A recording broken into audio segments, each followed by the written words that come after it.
ভিন্ডিগুলো দিয়ে দিলাম। ভিন্ডি ভাজা বানাচ্ছি আমরা।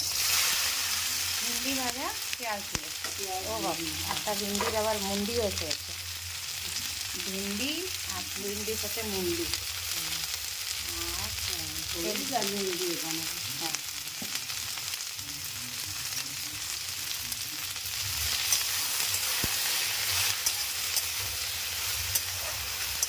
ভাতের সাথে খেতেও ভালো লাগবে আর এমনি রুটি পরাঠার সাথে খেতেও ভালো লাগে।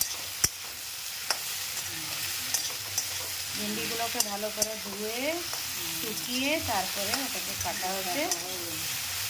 কাটার পর আর দেওয়া হয় না।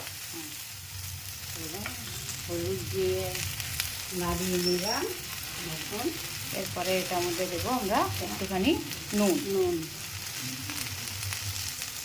পরিমাণ মতো নুন দিলাম।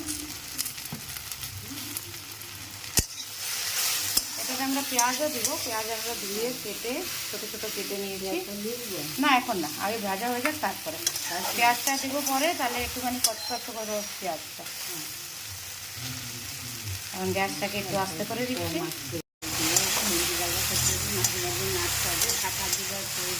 হ্যাঁ, এটাতে ঢাকলে চলবে না, মাঝে মাঝে লেগে দিতে হবে। আরও কিছুক্ষণ ভাজা করলেই হয়ে যাবে, তারপরে পেঁয়াজটা দিই।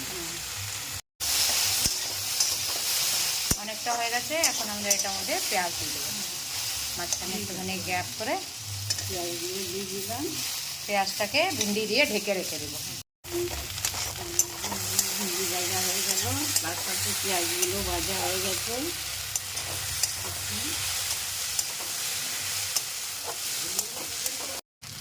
ঢেকে দেবো? না না, ঢাকতে হবে না, এমনি ঠিক আছে।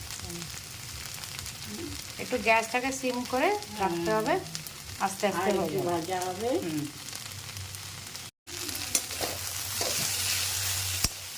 একটু গ্যাসটাকে সিমে রাখতে হবে, তারপরে আস্তে আস্তে জিনিস আস্তে আস্তে এটা হয়ে যাবে। আর এই আমাদের হয়ে গেছে ভিন্ডি আর পেঁয়াজ ভাজা। এমনি করে বানাবেন আর বানিয়ে কমেন্ট করে বলবেন। মা বলছে এমনি বানিয়ে কমেন্ট করে। ওদিকে মা আবার অন্য তরকারি গরম করছে। ওকে, বাই।